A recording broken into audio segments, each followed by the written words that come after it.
Hello everyone, एक बार फिर से आप सभी का क्रेजी जी के ट्रिक के वीकली करंट अफेयर की सीरीज में स्वागत है। आज के इस सेशन में हम 24 फरवरी से लेकर 2 मार्च तक के सभी करंट अफेयर को आज की इस वीकली सीरीज में कवर करने वाले हैं।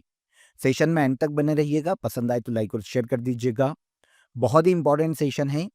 सबसे पहला इंपॉर्टेंट करंट अफेयर देखिए आज के वीकली करंट अफेयर का। सेबी के 11वें अध्यक्ष के रूप में किसे नियुक्त किया गया? तो सेबी के बारे में आप सभी ने सुना होगा। Security and exchange board of India के नाम से सेबी को जाना जाता है। भारत में शेयर मार्केट को या फिर सिक्योरिटी मार्केट को रेगुलेट करने वाला एक वैधानिक निकाय है, जिसकी स्थापना 1988 में की गई थी। 1988 में देखिए इसकी स्थापना हो गई थी, लेकिन इसे सेबी एक्ट के माध्यम से 1992 में एक संवैधानिक संस्था के रूप में अधिसूचित किया गया। हाल ही में सेबी के 11वें अध्यक्ष के रूप में नियुक्त किया गया तुहिन कांत पांडे को। अभी तक सेबी के 10वें अध्यक्ष के रूप में माधवी पुरी बुच कार्यरत थी, जिनको रिप्लेस किया है तुहिन कांत पांडे ने। आपको पता होना चाहिए कि माधवी पुरी बुच सेबी की पहली महिला अध्यक्ष है। और अब सेबी के 11वें अध्यक्ष कौन बने? तो ये है तुहिन कांत पांडे। सेबी का हेडक्वार्टर महाराष्ट्र के मुंबई में देखने को मिलता है। नेशनल साइंस डे 2025 की थीम क्या रखी गई है? पहली चीज तो ये आती है कि नेशनल साइंस डे मनाया कब जाता है। तो ये हर साल 28 फरवरी को ऑब्जर्व किया जाता है, मनाया जाता है। 2025 में empowering Indian youth for global leadership in science and innovation for विकसित भारत नेशनल साइंस डे की थीम है। देखिए आप सभी को पता होगा कि सीवी रमन बहुत ही फेमस वैज्ञानिक थे, जिन्होंने 28 फरवरी 1928 में रमन प्रभाव की खोज की थी। और इसीलिए 28 फरवरी को नेशनल साइंस डे मनाया जाता है। रमन इफेक्ट की खोज के लिए 1930 में इन्हें भौतिकी का नोबेल भी दिया जा चुका है। इंडियन गवर्नमेंट ने 1986 में 28 फरवरी को नेशनल साइंस डे घोषित किया था और पहली बार यह 1987 में मनाया गया। तब से लेकर हर साल 28 फरवरी को मनाया जाता है नेशनल साइंस डे।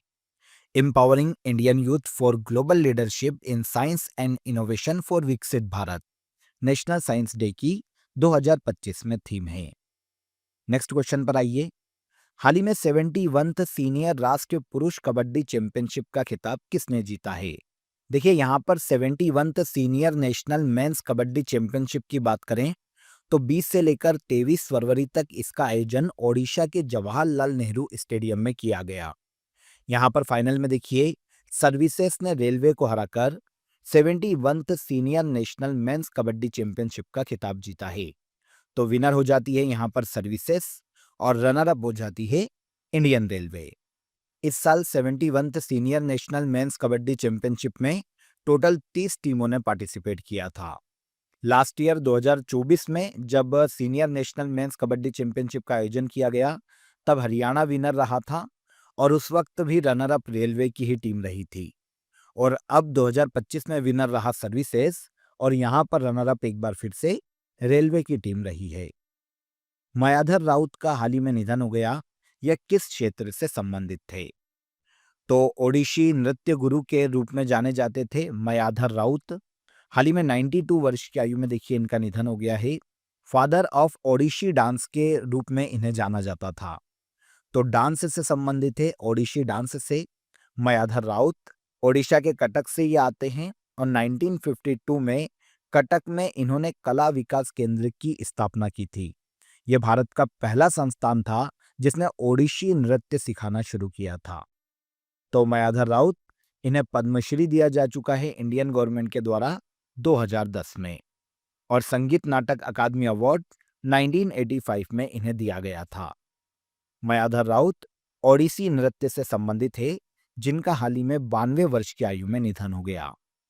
अब आ जाइए फ्रेंड्स, आप सभी के लिए आज का ऑफर ऑफ द डे बता देता हूं। आप सभी के लिए देखिए मैराथन 2025 पीडीएफ पैकेज यहां पर अवेलेबल है, जिसमें आपको 2025 की जितनी भी marathon classes crazy GK trick के यूट्यूब प्लेटफॉर्म पर आएगी, उन सभी की पीडीएफ आपको इस सिंगल पैकेज में अवेलेबल हो जाएगी। इसके अलावा 2024 की मैराथन क्लासेस की पीडीएफ भी आपको फ्री ऑफ कॉस्ट इसमें अवेलेबल है। आज 9 बजे आपको 2 मंथ की करंट अफेयर की मैराथन क्लास मिलने वाली है। क्रेजी जीके ट्रिक के यूट्यूब प्लेटफॉर्म पर 3 घंटे बाद। तो आप इसे भी ज़रूर देखिएगा और पीडीएफ के लिए आप नीचे लिंक दी गई है डिस्क्रिप्शन में मैराथन पैकेज की, उसे ज्वाइन कर सकते हैं। आई होप ऑफर अच्छा लगा होगा। नेक्स्ट क्वेश्चन पर आइए। हाल ही में प्रकाशित पुस्तक life on Mars collected stories किसके द्वारा लिखी गई है? तो life on Mars collected stories book को लिखने का श्रेय दिया जाता है नमिता गोखले को। इन्होंने देखिए 15 छोटी छोटी स्टोरीज का कलेक्शन किया है अपनी इस बुक में, जो कि ह्यूमन इमोशन, माइथोलॉजी जैसे अलग अलग विषय के बारे में बताती है। यूपी की रहने वाली है नमिता गोखले। 2021 में इन्हें इनके novel things to live behind इसके लिए साहित्य अकादमी अवार्ड दिया जा चुका है। तो life on Mars collected stories book किसके द्वारा लिखी गई? नमिता गोखले के द्वारा, जो कि यूपी की रहने वाली है। जर्मनी के नए चांसलर के रूप में कौन नियुक्त किए जाएंगे? देखिए, जिस तरीके से हमारे यहाँ पर पीएम का पद होता है, उसी तरीके से जर्मनी में चांसलर का पद होता है। जर्मनी के नए चांसलर के रूप में अपॉइंट किए जाएंगे फ्रेडरिक मर्ज। आंसर भी यहाँ पर करेक्ट हो जाएगा। हाल ही में देखिए जर्मनी में चांसलर के पद के लिए इलेक्शन हुए थे, जिसमें फ्रेडरिक मर्ज ने इनकी जो अलायंस है उसको लीड किया। CDU CSU अलायंस है इनकी, और जीत दर्ज की किसने? फ्रेडरिक मर्ज ने। उसके बाद अब ये जल्द ही जर्मनी के नए चांसलर बनने वाले हैं। ये जर्मनी के सेकेंड सबसे उम्र दराज चांसलर होंगे। इनके पहले कोनराड एडेनॉयर 73 वर्ष की आयु में जर्मनी के चांसलर बने थे 1949 में। लेकिन फ्रेडरिक मर्ज की बात करें तो इनकी एज है 69 वर्ष। तो इस तरीके से जर्मनी के दूसरे सबसे उम्रदराज चांसलर होंगे फ्रेडरिक मर्ज। जर्मनी में अभी तक 36 चांसलर अपॉइंट किए जा चुके हैं। एंजेला मर्केल एकमात्र महिला चांसलर रही है जर्मनी की। नए चांसलर कौन? Friedrich Merz. इसके बाद अगला क्वेश्चन देखेंगे। हाल ही में चर्चित शिक्षा संजीवनी बीमा योजना किस राज्य सरकार ने लॉन्च की है? तो शिक्षा संजीवनी बीमा योजना को लॉन्च करने का श्रेय दिया जाता है राजस्थान सरकार को। राजस्थान के शिक्षा मंत्री मदन दिलावर है। इन्होंने उदयपुर के रेसिडेंसी स्कूल से इस योजना को राज्य में लॉन्च किया। ये जो योजना है 1 से लेकर 5th तक के जो स्टूडेंट हैं उनको और उनके माता पिता को दुर्घटना बीमा कवर प्रदान करती है। अगर छात्रों का या किसी स्टूडेंट की देखिए एक्सीडेंट हो जाता है तो उनको 1 लाख रुपए तक का बीमा कवर दिया जा रहा है इस योजना के तहत। और अगर किसी के माता पिता का एक्सीडेंट हो जाता है तो उनको 1,35,000 रुपए का बीमा कवर दिया जाएगा। और अगर किसी एक्सीडेंट में माता पिता की मृत्यु हो जाती है तो बच्चों को 18 साल की उम्र तक स्कॉलरशिप प्रदान की जाएगी। तो फर्स्ट से लेकर 5th तक के जो स्टूडेंट हैं उन सभी के लिए एक्सीडेंट कवर और उनके माता पिता को एक्सीडेंट कवर दिया जा रहा है शिक्षा संजीवनी बीमा योजना के तहत। किस राज्य की योजना है? राजस्थान की। पहली EFIR दर्ज करने वाला पुलिस स्टेशन किस राज्य या यूनियन टेरिटरी में स्थित है? EFIR समझते हैं क्या होता है? इलेक्ट्रॉनिक माध्यम से एफआईआर को दर्ज कर लिया जाना। मतलब किसी ने कंप्लेंट की है व्हाट्सएप के माध्यम से, ईमेल के माध्यम से, और पुलिस स्टेशन के द्वारा उसे एफआईआर के रूप में दर्ज कर लिया गया। इस तरीके से पूरे इंडिया में पहली EFIR दर्ज करने वाला पुलिस स्टेशन बना है जम्मू कश्मीर यूनियन टेरिटरी का पुलिस स्टेशन। जम्मू कश्मीर में हंदवाड़ा नाम का क्षेत्र है। यहाँ पर विलगाम पुलिस स्टेशन देखने को मिलता है। यहाँ पर देखिए इम्तियाज अहमद डार ने व्हाट्सएप के माध्यम से शिकायत की थी, जिसको एफआईआर के रूप में दर्ज किया गया। और इसके बाद मुश्ताक अहमद भट्ट ने ईमेल के माध्यम से शिकायत दर्ज की, जिसे एफआईआर के रूप में दर्ज किया गया। इस तरीके से पूरे इंडिया में EFIR दर्ज करने वाला पहला पुलिस स्टेशन कहां पर है? Jammu Kashmir union territory. Next, पहली विमेन पीस कीपर कॉन्फ्रेंस कहां पर आयोजित की गई? देखिए, पीस कीपर के बारे में समझिए कि ये क्या होता है। इन्हें कहा जाता है United nation peace keeping. United nation के डिपार्टमेंट ऑफ पीस ऑपरेशन द्वारा संचालित एक इम्पॉर्टेंट ऑर्गेनाइजेशन है, जिसे यूनाइटेड नेशन पीस कीपिंग कहा जाता है। देखिए, ऐसे जितने भी देश है जहां पर कॉन्फ्लिक्ट है वहां पर शांति स्थापित करने के लिए यूनाइटेड नेशन अपनी फोर्स भेजता है। यूनाइटेड नेशन की फोर्स में अलग अलग देशों के सैनिक शामिल होते हैं। उसी तरीके से इंडिया ने यूनाइटेड नेशन के पीस कीपिंग प्रोग्राम में 71 में से 49 में भाग लिया है और 2 लाख से ज्यादा भारतीय पीसकीपर दुनिया के अलग अलग क्षेत्रों में शांति स्थापित करने के लिए भेजे हैं। अब यहाँ पर इसी तरीके से विमेन पीसकीपर है, जो कि विमेन फोर्सेस होती है, उनको भेजा जाता है यूनाइटेड नेशन की तरफ से। तो इन्हीं के लिए पहली विमेन पीसकीपर कॉन्फ्रेंस का आयोजन हाल ही में भारत की राजधानी नई दिल्ली में किया गया। 24-25 फरवरी को ये आयोजन किया गया है।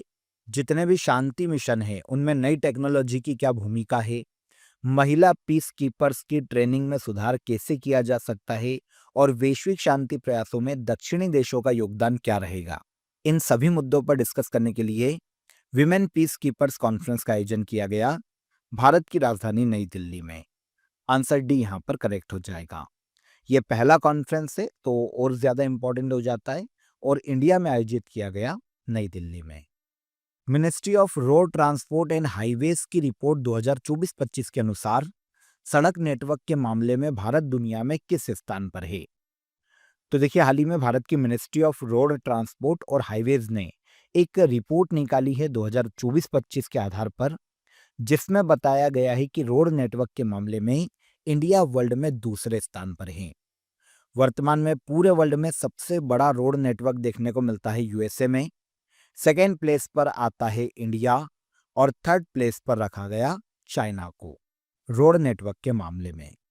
इंडिया की बात करें तो इंडिया में ऑल ओवर 63,45,000 किलोमीटर की सड़कें हैं, जिनमें सबसे ज्यादा ग्रामीण सड़कें देखने को मिलती है। तो इस तरीके से अगर हम रोड नेटवर्क की बात करते हैं तो इंडिया रोड नेटवर्क के मामले में वर्ल्ड में दूसरे स्थान पर देखने को मिलता है। पहले पर यूएसए, सेकेंड पर इंडिया और थर्ड पर है चाइना। फोर्थ प्लेस की बात करें तो ब्राजील को इस लिस्ट में चौथे नंबर पर रखा गया है।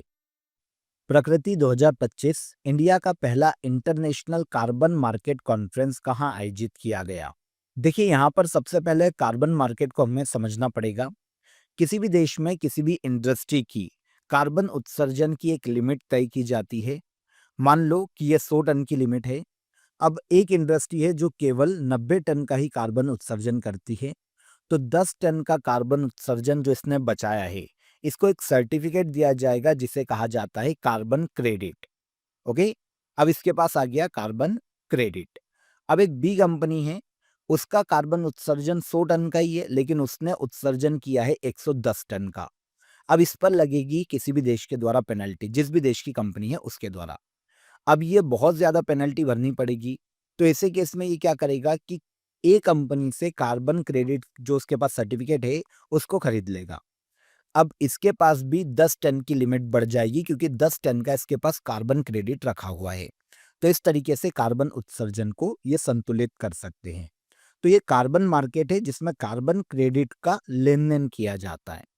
तो इसको डेवलप करना है ना, इंडिया में से कैसे इम्प्लीमेंट किया जा सकता है, इन्हीं सभी मुद्दों पर चर्चा करने के लिए इंडिया का पहला इंटरनेशनल कार्बन मार्केट कॉन्फ्रेंस का आयोजन किया गया भारत की राजधानी नई दिल्ली में। 600 से ज्यादा देशों के डेलीगेट्स ने यहाँ पर पार्टिसिपेट किया था, जैसे policy maker, industries leader, researchers, वो यहाँ पर सभी आए थे। एक ट्रांसपेरेंट कार्बन मार्केट को कैसे विकसित किया जा सकता है, इन सब मुद्दों पर यहाँ पर चर्चा की गई। इस पहले कॉन्फ्रेंस को नाम दिया गया प्रकृति 2025। आयोजन भारत की राजधानी नई दिल्ली में किया गया। टोकिन की खाड़ी किन दो देशों के बीच में विवादित क्षेत्र है? तो टोकिन की खाड़ी जो कि हमें दक्षिण चीन सागर में देखने को मिलती है, चीन और वियतनाम के मध्य में ये एक विवादित क्षेत्र है। अभी इसलिए सुर्खियों में था क्योंकि चाइना ने एक नया बेसलाइन मैप जारी किया जिसमें उसने टोकिन की खाड़ी का अधिकतर क्षेत्र अपने मैप में दर्शाया। इसके रिस्पॉन्स में वियतनाम ने भी अपना एक बेसलाइन मैप जारी किया और इसने टोकिन की खाड़ी को अपने क्षेत्र में दर्शाया है। यहाँ पर देखिए, दोनों देशों की समुद्री सीमाएं मिलती है, चीन और वियतनाम की, जिसके कारण टोकिन की खाड़ी हमेशा सुर्खियों में रहती है। दोनों देशों के मध्य में विवादित है क्योंकि चाइना टोकिन की खाड़ी के पूरे क्षेत्र पर कब्जा करना चाहता है। तो दो देशों के मध्य में ये विवादित है, चाइना और वियतनाम। आगे, हाल ही में आईसीसी चैंपियंस ट्रॉफी 2025 में सबसे बड़ी सफल रन चेस का रिकॉर्ड किस टीम ने बनाया है? तो देखिए, आप सभी को पता है कि आईसीसी चैंपियंस ट्रॉफी का आयोजन किया जा रहा है इस बार संयुक्त रूप से पाकिस्तान और दुबई में। अब यहाँ पर आईसीसी चैंपियंस ट्रॉफी 2025 में एक मैच आयोजित हुआ था इंग्लैंड और ऑस्ट्रेलिया के मध्य में। यहाँ पर इंग्लैंड ने 351 रन बनाए थे और इसके एवज में ऑस्ट्रेलिया ने 356 रन अपने नाम किए थे और 356 रन बनाकर ये मैच ऑस्ट्रेलिया ने जीत लिया था। इस तरीके से आईसीसी चैंपियंस ट्रॉफी 2025 में सबसे बड़ी सफल रन चेस का रिकॉर्ड ऑस्ट्रेलिया की टीम ने अपने नाम किया है और अभी तक आईसीसी चैंपियंस ट्रॉफी का 356 जो कि ऑस्ट्रेलिया ने बनाया, यही सर्वोच्च रिकॉर्ड है। चैंपियंस ट्रॉफी की बात करें तो 4 साल में एक बार इसका आयोजन किया जाता है आईसीसी के द्वारा। एक वनडे टूर्नामेंट है। सबसे पहली बार 1998 में शुरुआत की गई थी और लास्ट एडिशन जो कि 8वां एडिशन था वो 2017 में आयोजित किया गया था इंग्लैंड के वेल्स में, जिसे पाकिस्तान टीम ने जीता था। 2021 में ये कोविड के कारण आयोजित नहीं किया गया और इसे बंद करने की भी चर्चा थी, लेकिन अब फाइनली नवा एडिशन आयोजित किया गया 2025 में आईसीसी चैंपियंस ट्रॉफी 2025। हाल ही में असम के बोडोलैंड टेरिटोरियल रीजन में किस धर्म को ऑफिशियली धर्म का दर्जा दिया गया? तो बोडोलैंड टेरिटोरियल रीजन में हाल ही में बथो धर्म को, जिसे बथोइज्म कहा जाता है, एक ऑफिशियल धर्म का दर्जा दिया गया है। देखिए, असम की एक समुदाय है बहुत ही फेमस, जिसे कहा जाता है बोडो समुदाय। ये जिस धर्म को मानता है, जिस धर्म को फॉलो करता है, उसे बथोइज्म के नाम से जाना जाता है। तो असम के पर्टिकुलर बोडोलैंड में बोडो समुदाय निवास करता है। तो यहाँ पर बोडोलैंड टेरिटोरियल रीजन में एक ऑफिशियल धर्म का दर्जा दिया गया बथो धर्म को और बथोई पूजा फेस्टिवल जो कि बोडो की पूजा है, इसे स्टेट हॉलिडे भी घोषित किया गया। बोडो जनजाति का पारंपरिक धर्म है। असम की सबसे बड़ी ट्राइब है बोडो जनजाति और इनका जो धर्म है वो बथोइज्म के नाम से जाना जाता है। आगे बढ़ेंगे इसके बाद। हाल ही में किस क्रिकेटर ने सचिन तेंदुलकर का रिकॉर्ड तोड़कर सबसे तेज 14,000 वनडे रन बनाने वाले बल्लेबाज बने हैं? तो सचिन तेंदुलकर का रिकॉर्ड था 14,000 वनडे रन बनाने का। यह रिकॉर्ड तोड़ने का श्रेय दिया जाता है विराट कोहली को। इन्होंने देखिए सबसे तेज 14,000 वनडे रन पूरे किए हैं हाल ही में चैंपियंस ट्रॉफी में। अगर हम सचिन तेंदुलकर की बात करें तो इन्होंने 350 पारियां खेली थी वनडे की 14,000 रन पूरे करने के लिए। वहीं पर विराट कोहली की बात करें तो इन्होंने 287 पारियों में ही 14,000 रन अपने पूरे कर लिए हैं। वैसे विराट कोहली 14,000 रन बनाने वाले वनडे में वर्ल्ड के तीसरे खिलाड़ी हैं। विराट कोहली, सचिन तेंदुलकर के अलावा कुमार संगकारा ये 378 पारियों में 14,000 वनडे रन पूरे कर चुके हैं। तो ये तीनों क्रिकेटर हैं, लेकिन सबसे तेज 14,000 रन 287 पारियों में किसने बनाए? ये हैं विराट कोहली। हाल ही में 2025 एशियाई स्नूकर चैंपियनशिप का खिताब किसने जीता है? पहले तो हम ये जान लेते हैं कि एशियाई स्नूकर चैंपियनशिप का आयोजन कहाँ किया गया।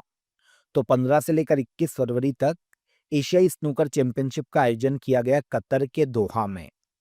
यहाँ पर देखिए, इंडिया के पंकज आडवाणी ने एशियन स्नूकर चैंपियनशिप का खिताब जीता है।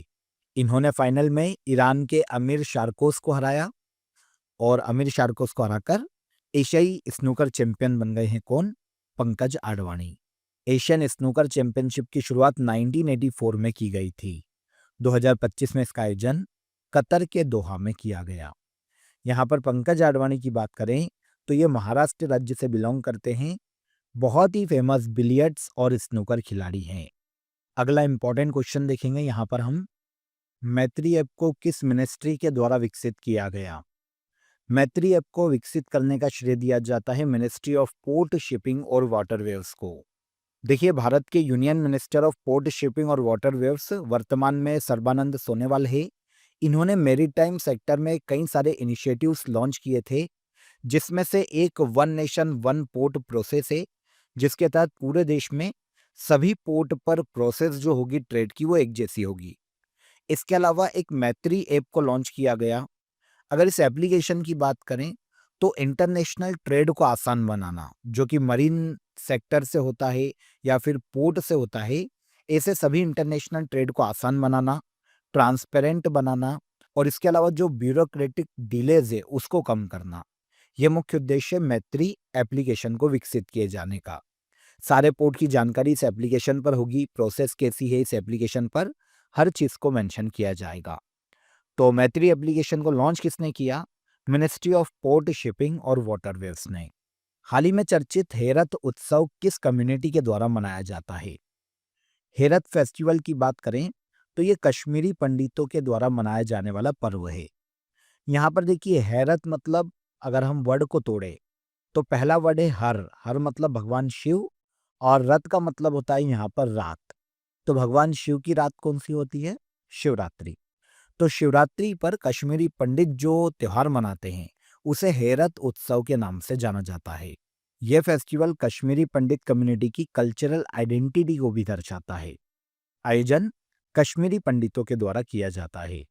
किस त्योहार पर किया जाता है, क्वेश्चन ये भी आ सकता है। तो ये शिवरात्रि पर आयोजित किए जाने वाला त्योहार है। इसके अलावा एक और फेस्टिवल से यहाँ पर हमारे पास क्वेश्चन है, देखिए। अली आई लिगांग त्योहार किस ट्राइब के द्वारा मनाया जाता है या किस जनजाति के द्वारा मनाया जाता है? तो असम और अरुणाचल प्रदेश राज्य में एक जनजाति निवास करती है जिसका नाम है मिसिंग जनजाति। असम में रहने वाले मिसिंग जनजाति सबसे ज्यादा मनाते हैं अली आई लिगांग फेस्टिवल को। यहाँ पर असमिया भाषा में अगर हम इसका हिंदी अर्थ देखें तो अली का अर्थ है यहाँ पर जड़े। इसके अलावा अगर आई की बात करें तो इसका अर्थ होता है बीज, और लिगांग का अर्थ होता है बोआई को शुरू करना। मतलब ये एक फसल बोआई फेस्टिवल के रूप में मनाया जाता है, एक फसल उत्सव के रूप में मनाया जाता है। अली आई लिगांग त्योहार किस जनजाति का है? तो ये मिसिंग जनजाति में मनाया जाता है, भारत के असम राज्य में। फाल्गुन महीने के पहले बुधवार को हाल ही में इसका आयोजन किया गया था। हाल ही में एफबीआई के नवे डायरेक्टर के रूप में किसे नियुक्त किया गया? एफबीआई, जिसे फेडरल ब्यूरो ऑफ इन्वेस्टिगेशन के नाम से जाना जाता है, अमेरिका की एक खुफिया एजेंसी है। जैसे हमारे यहाँ पर इंटरनल सिक्योरिटी के लिए सीबीआई काम करता है, वैसे अमेरिका में काम करता है एफबीआई। हाल ही में इसके नए डायरेक्टर भारतीय मूल के एक व्यक्ति बनाए गए जिनका नाम है काश पटेल। काश पटेल भारत के गुजरात फैमिली से बिलोंग करते हैं और अमेरिका में रिपब्लिक पार्टी के एक मेंबर हैं। इन्होंने भगवत गीता पर हाथ रख के अपने पद की शपथ ली है और ये एफबीआई के नवे डायरेक्टर हाल ही में नियुक्त किए गए। अगला क्वेश्चन, हाल ही में एनएससीआई सर्वश्रेष्ठ सुरक्षा अवार्ड किसे प्रदान किया गया? देखिए, यहाँ पर सबसे पहले एनएससीआई को समझें तो यह है national safety council of India. यह भारत में मिनिस्ट्री ऑफ लेबर के अंतर्गत एक संस्था है जो कि 1966 में स्थापित किया गया था, और ये इंडस्ट्रियल सेफ्टी को बढ़ावा देने के लिए काम करता है। कौन? National safety council of India. इसके द्वारा ऐसे ऑर्गेनाइजेशन, ऐसे इंस्टीट्यूशन या ऐसी इंडस्ट्री जिन्होंने अपना योगदान दिया हो सुरक्षा मानकों में, उनको दिया जाता है सर्वश्रेष्ठ सुरक्षा अवार्ड। वैसे अलग अलग कैटेगरी होती है, लेकिन इसमें सबसे बड़ा सर्वश्रेष्ठ सुरक्षा अवार्ड ही है, जो कि इस बार मनोहर इंटरनेशनल एयरपोर्ट गोवा को दिया गया, जिसे शॉर्ट में मोपा एयरपोर्ट के नाम से जाना जाता है। यह पहली बार है फ्रेंड्स जब एनएससीआई सर्वश्रेष्ठ सुरक्षा अवार्ड किसी एयरपोर्ट को दिया गया। यह एयरपोर्ट है मनोहर इंटरनेशनल एयरपोर्ट गोवा। हाल ही में गवाह सुरक्षा योजना किसके द्वारा लॉन्च की गई? गवाह सुरक्षा योजना को लॉन्च किया है हरियाणा सरकार ने। हरियाणा की इस स्कीम का उद्देश्य विटनेस को सिक्योरिटी देना है, ऐसे मामलों में जिसमें विटनेस की गवाही से किसी व्यक्ति को मृत्युदंड दिया जा सकता है, आजीवन कारावास दिया जा सकता है, या फिर मिनिमम 7 साल की सजा दी जा सकती है। तो ऐसे जो विटनेस है उनके प्रोटेक्शन के लिए हरियाणा सरकार ने गवाह सुरक्षा योजना, जिसे विटनेस प्रोटेक्शन स्कीम नाम दिया गया, इसे लॉन्च किया है। इसके तहत राज्य सरकार द्वारा गवाह को सुरक्षित रखा जाएगा और जरूरत पड़ने पर इन्हें इंडिया के किसी भी राज्य में किसी भी प्लेसेस पर छुपाया जा सकता है और इनकी सिक्योरिटी की जाएगी। तो विटनेस प्रोटेक्शन स्कीम है, किसने लॉन्च की? हरियाणा सरकार ने। आगे आएंगे, हाल ही में इंडियन सुपर लीग का खिताब किस टीम ने जीता?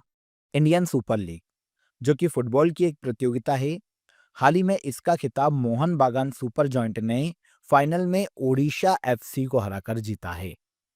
तो यहाँ पर इंडियन सुपर लीग 2025 के फाइनल में विनर हो जाती है मोहन बागान सुपर जॉइंट, और रनर अप हो जाती है कौन? ओडिशा एफसी की टीम। वैसे आपको पता होना चाहिए कि लास्ट ईयर 2023-24 का जो इंडियन सुपर लीग था, उसका खिताब भी मोहन बागान सुपर जॉइंट ने ही अपने नाम किया था। भारत में फुटबॉल का सबसे बड़ा ये लीग टूर्नामेंट है, जिसकी शुरुआत की गई थी 2014 में। 2014 में इसका फर्स्ट एडिशन आयोजित किया गया, और अब 2024-25 के लिए इसका 11th एडिशन आयोजित किया गया। 11th एडिशन में 2025 में विनर हो गई मोहन बागान सुपर जॉइंट, और रनर अप हो गई ओडिशा एफसी की टीम। टोटल यहाँ पर 13 क्लब टीम ने पार्टिसिपेट किया था। All India football federation Indian super league का इंडिया में आयोजन करवाता है।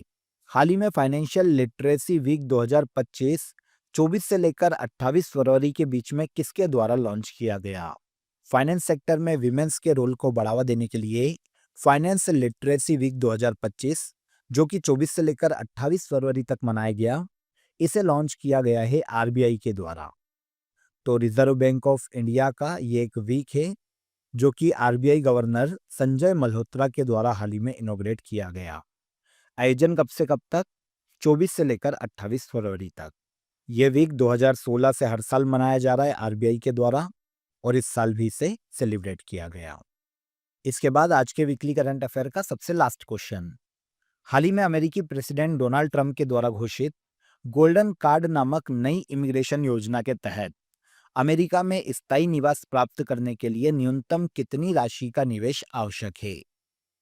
तो यूएसए के प्रेसिडेंट डोनाल्ड ट्रंप ने हाल ही में गोल्डन कार्ड को जारी किया, नई इमिग्रेशन पॉलिसी को जारी किया है अमेरिका में। इसके तहत अगर किसी विदेशी को अमेरिका में परमानेंट रेसिडेंसी चाहिए, तो उसे मिनिमम 5 मिलियन अमेरिकी डॉलर का अमेरिका में निवेश करना पड़ेगा। पहले देखिए EB-5 वीजा चलता था, जिसकी शुरुआत 1990 में की गई थी, और इसके तहत न्यूनतम निवेश 1 मिलियन अमेरिकी डॉलर था। कमजोर क्षेत्रों में ये 5 लाख अमेरिकी डॉलर था।